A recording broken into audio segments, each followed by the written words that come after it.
Hola, les doy la bienvenida nuevamente al módulo de contabilidad. En esta ocasión vamos a trabajar sobre la unidad 5, culminación del ciclo contable. La guía va a estar dividida en dos clases. En nuestra clase número 1 vamos a estudiar la introducción a la culminación del ciclo, el balance de sumas y saldos, qué es y cómo se confecciona. Vamos a estudiar las operaciones previas al cierre del ejercicio, enumerando los distintos cierres o las distintas operaciones existentes y enfocándonos principalmente en el inventario de mercaderías. Mientras que en la clase número 2 vamos a ver en profundidad el arqueo de caja y el cierre del ejercicio económico, con la refundición de cuentas de resultados y el cierre de cuentas patrimoniales. Y por último vamos a hacer un breve resumen de lo que son los informes contables.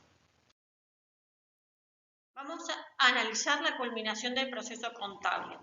Recordamos que el proceso contable tenía tres etapas: la entrada a través de los comprobantes, el procesamiento, que hemos registrado las operaciones en el libro diario y en el libro mayor. En esta oportunidad vamos a analizar el balance de sumas y saldos y los asientos de ajustes. Y por último, en la etapa de salida, vemos los estados contables, las notas y los anexos. Luego de realizar este camino a través del inicio del ejercicio, es decir, la fecha de inicio del ejercicio contable, las registraciones de las operaciones tanto en el libro mayor como en el libro diario, llegamos a la última etapa, al cierre del ejercicio con la confección del balance de sumas y saldos. Este balance de sumas y saldos es el punto de partida de los estados contables básicos, es decir, el estado de situación patrimonial, el estado de evolución de patrimonio neto, el estado de resultados y el estado de flujo de efectivo. Este balance se confecciona trasladando el total de débitos y créditos y el total de los saldos de cada una de las cuentas que han sido utilizadas durante el ejercicio económico. ¿Qué fines, qué objetivo, qué finalidad tiene este balance de sumas y saldos? Tiene dos funciones importantes.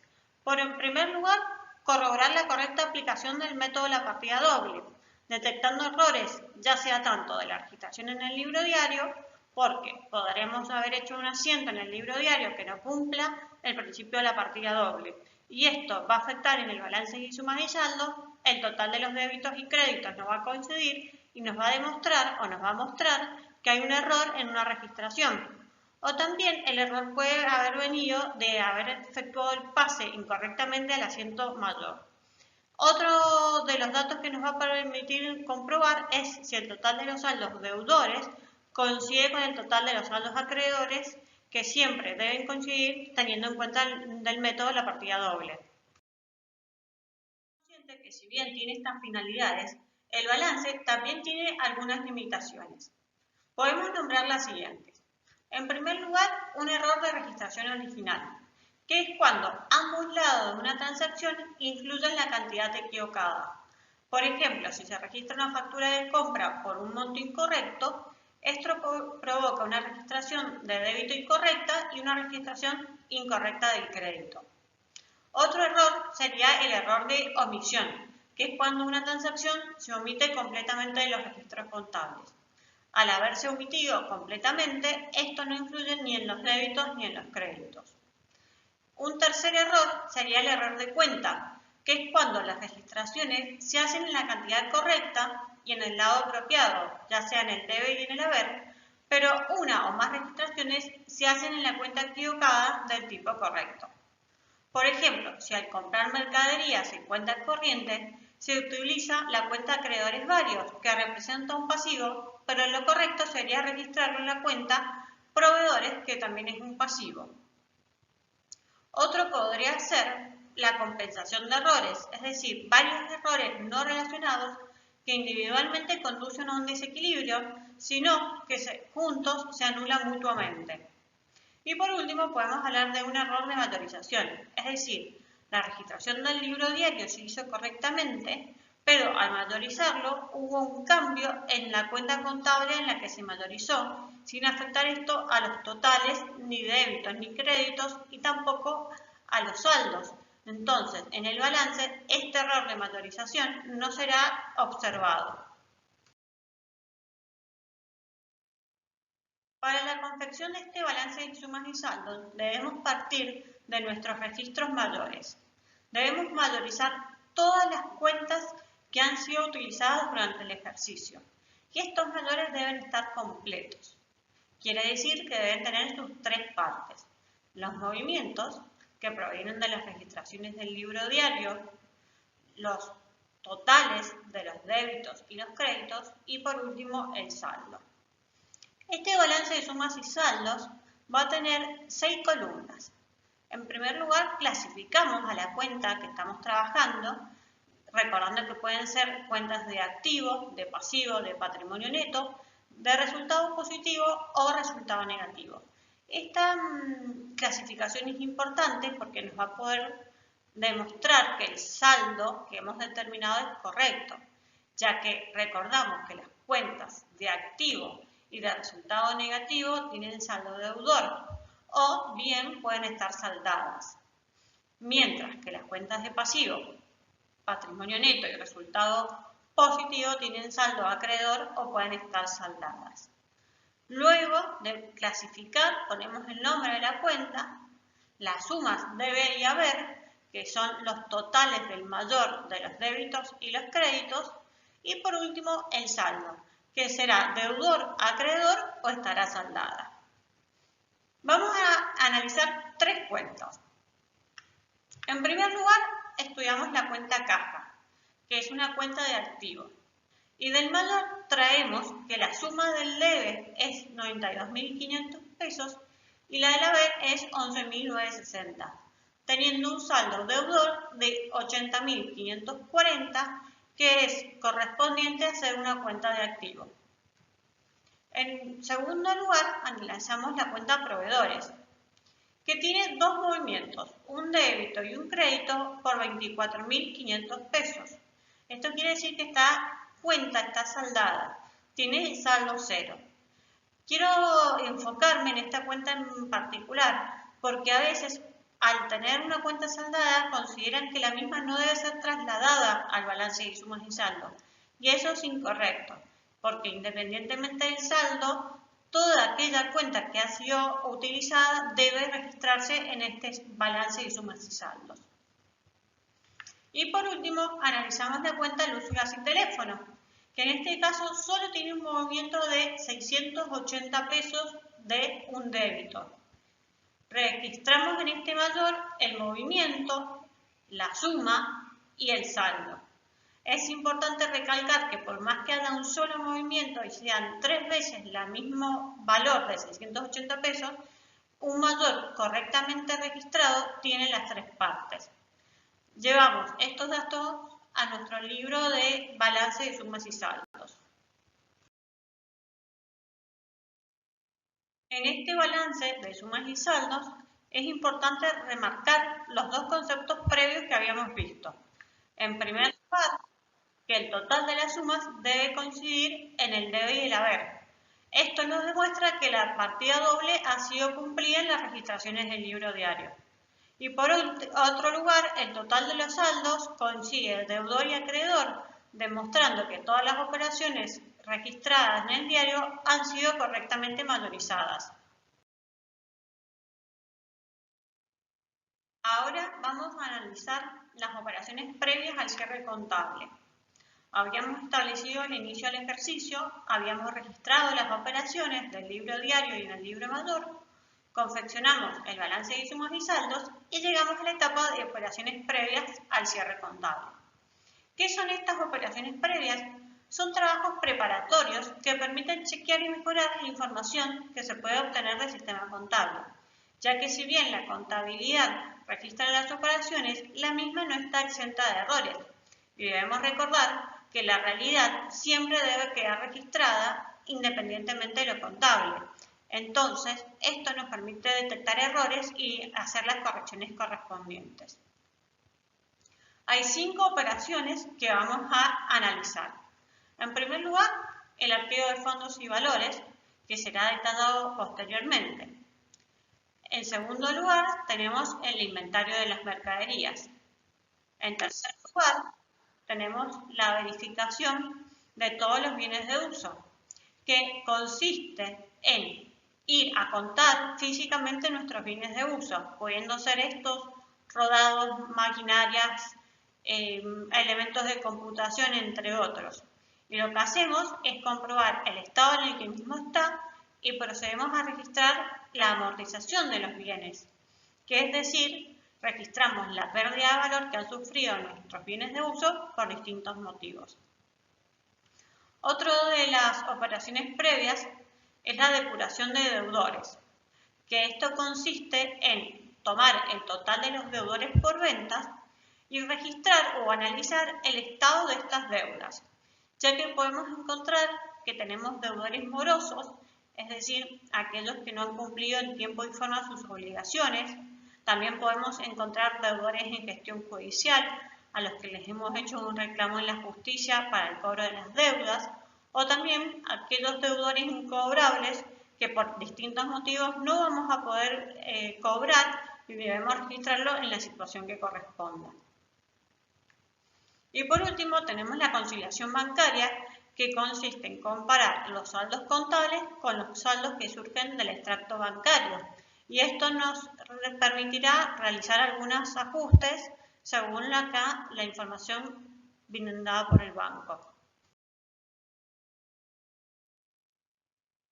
De las operaciones previas al cierre contable, nosotros en esta clase número 1 solo vamos a trabajar respecto del inventario de mercaderías. El inventario es el recuento físico y evaluación de las mercaderías a la fecha de cierre del balance. Es importante destacar que en este caso lo que recontamos es todos los bienes de cambio, es decir, recontamos las mercaderías, las materias primas, los materiales, los productos terminados. Y también consideramos el estado en que las mismas se encuentran. Esto nos va a poder determinar una comparación entre la cantidad real, que es la que acabamos de contar, y los datos que surgen de la ficha de stock, que es lo que representa nuestra contabilidad. Por lo tanto, debemos recordar que la contabilidad siempre debe adecuarse a la realidad. En este caso, el inventario de mercaderías tiene 3 etapas. En primer lugar, recontamos las unidades físicas y evaluamos el estado en que se encuentra la mercadería en stock. Como segundo paso, comparamos el resultado del inventario con los valores que surgen de la contabilidad. Y por último, realizamos los ajustes correspondientes haciendo las registraciones correspondientes del libro diario y también del libro mayor. ¿Qué cuentas contables nuevas van a surgir a partir de este inventario de mercaderías?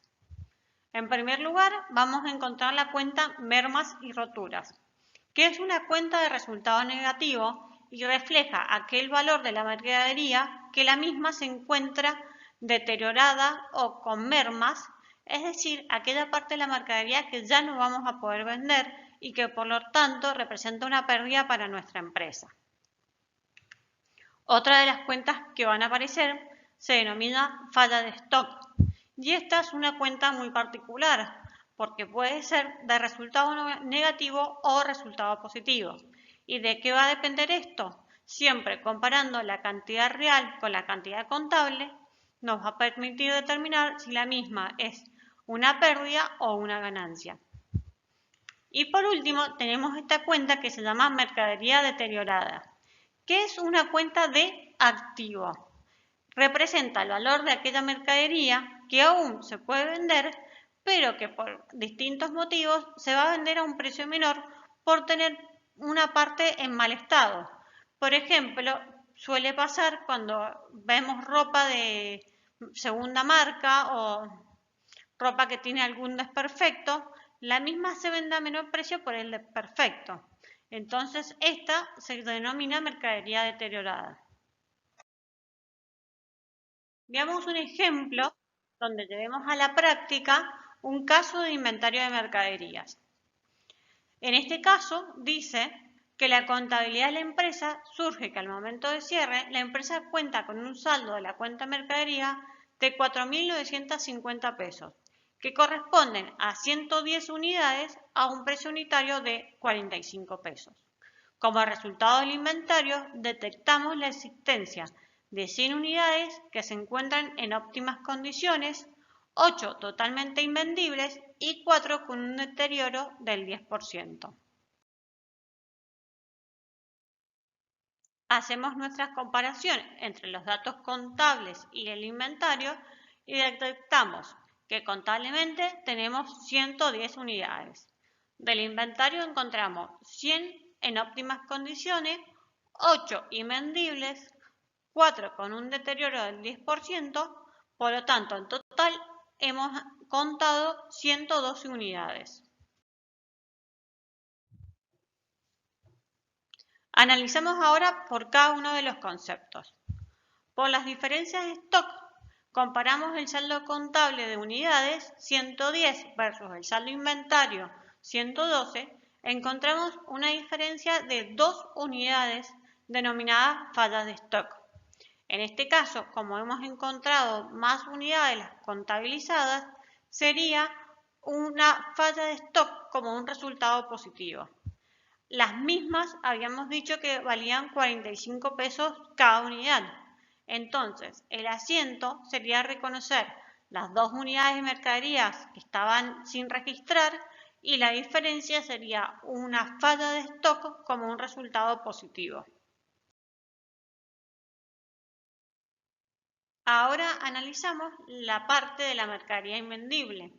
En nuestro caso ya hemos dicho que eran 8 unidades. A estas mercaderías, al ser invendibles, están totalmente rotas, por lo tanto, el total de las 8 unidades a su precio unitario de 45 pesos nos da un total de 360 pesos.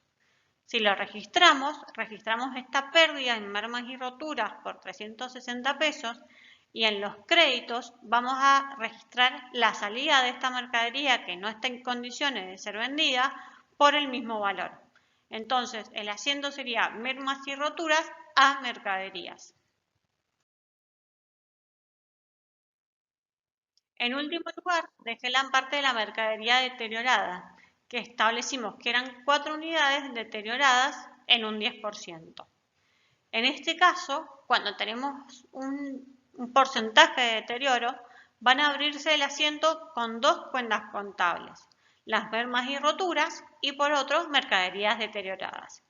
La merma y rotura representa aquel valor de la mercadería que no se puede vender por estar en este caso roto o deteriorado, y la mercadería deteriorada va a registrar aquella parte del activo de la mercadería que aún está en condiciones de ser vendida, pero a un precio menor dado este deterioro que presenta. Las mermas son las 4 unidades que habíamos detectado por el 10%, que es lo que esta mercadería ha sufrido el deterioro, por 45 pesos, que era su precio unitario. Esto nos da un total de 18 pesos. Por otro lado, la mercadería deteriorada también son 4 unidades. El valor que todavía puede venderse representa el 90%, es decir, del 100% le restamos el deterioro que es el 10% y nos da el 90% aún vendible. Lo volvemos a multiplicar por el precio unitario y obtenemos un total de 162 pesos. Si lo registramos en el libro diario, vamos a tener en el debe la merma y la rotura, la mercadería deteriorada como un activo que está aumentando y como contrapartida la mercadería de 180 pesos que responde a 4 unidades por su precio total de 45 pesos. Habíamos establecido que todos los asientos de ajustes debían mayorizarse. En este caso vamos a mayorizar la cuenta mercaderías. La misma tenía un saldo de 4.950 pesos, de los cuales se registraron luego de los ajustes 2 movimientos en el haber de 360 pesos, de 180 pesos y un movimiento en el debe de 90 pesos.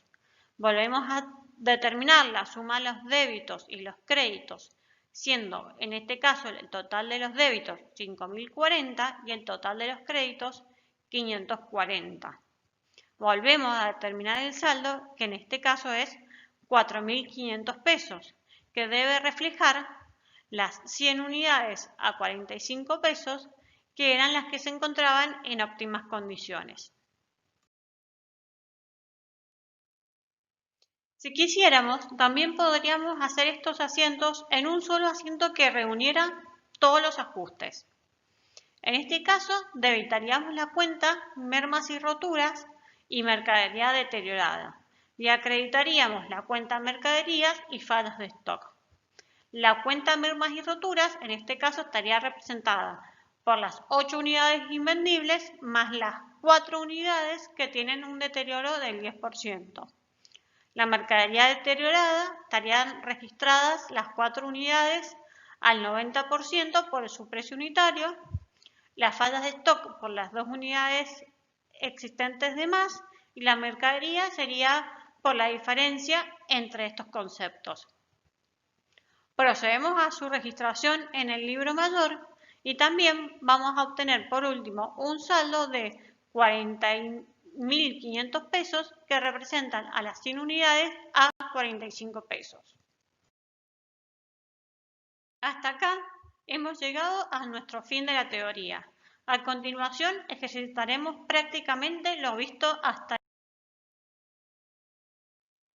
ahora. Llegó el momento de llevar a nuestra ejercitación todo lo que hemos aprendido hasta acá. En este caso número 1 vamos a analizar la situación de los televisores marca Philips. Los mismos presentaban la siguiente situación contable. Al inicio del ejercicio teníamos 15 unidades, se vendieron 3 unidades y nos devolvieron una unidad de estas vendidas. En total tenemos al cierre del ejercicio 13 unidades a un precio unitario de 3.000 pesos.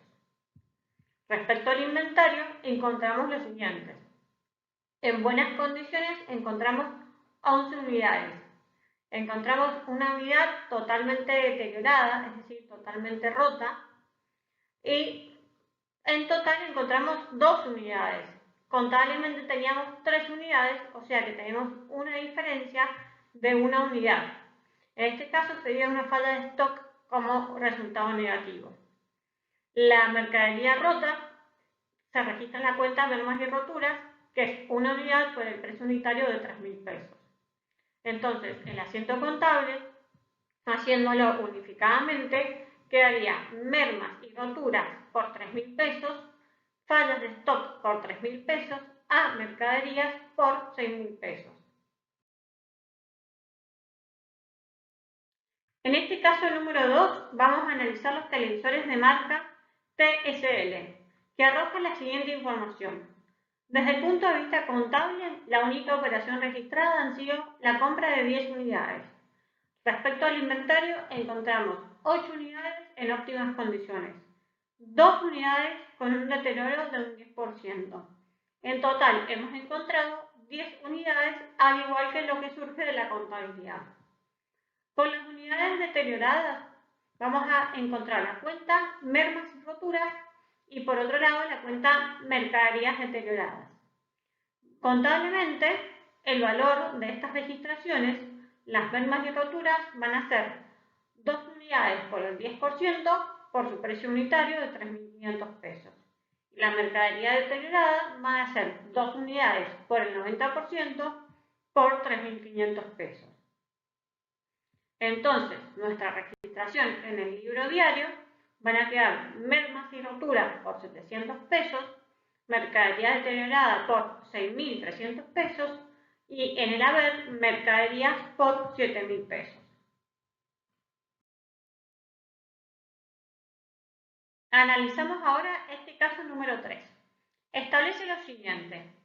Del inventario de mercaderías se obtienen 90 unidades en buen estado, 3 unidades totalmente deterioradas, es decir, que no pueden ser vendidas, y 4 unidades con un deterioro del 20%. El saldo deudor de la cuenta mercaderías al cierre es de 4.750 pesos, compuesto por 95 unidades a 50 pesos cada una. Hacemos un resumen de lo obtenido.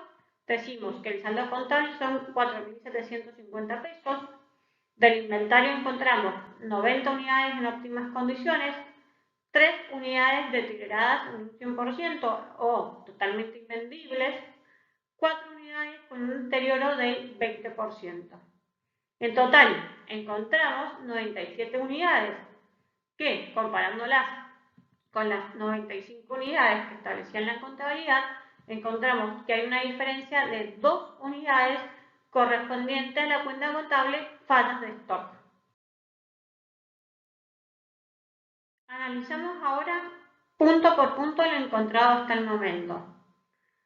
Respecto de las unidades invendibles, es decir, las que no se pueden vender, las que tienen un deterioro del 100%, dijimos que eran 3 unidades.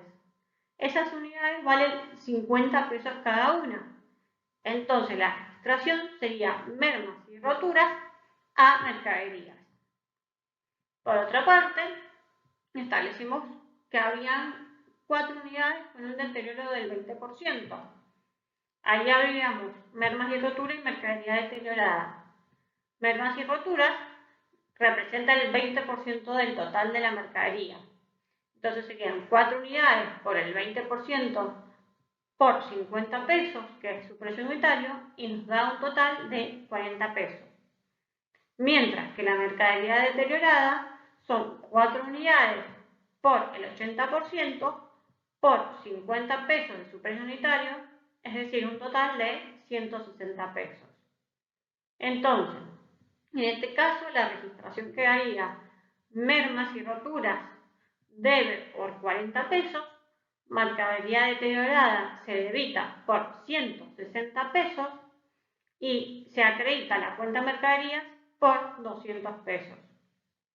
Y por último, las 2 unidades que hay diferencia entre las unidades contables y las unidades contadas son 2 unidades a 50 pesos cada una, que sería una falta de stock, en este caso como resultado positivo.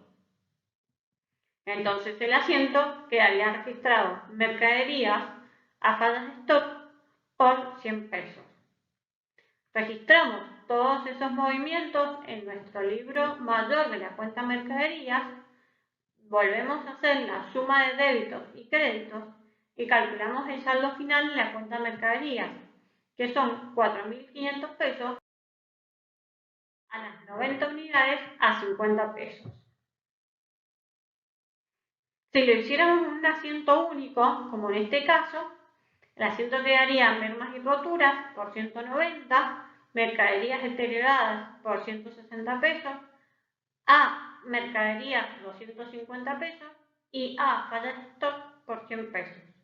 Lo mayorizamos y volvemos a obtener el saldo final de 4.500 pesos correspondiente a las 90 unidades en óptimas condiciones.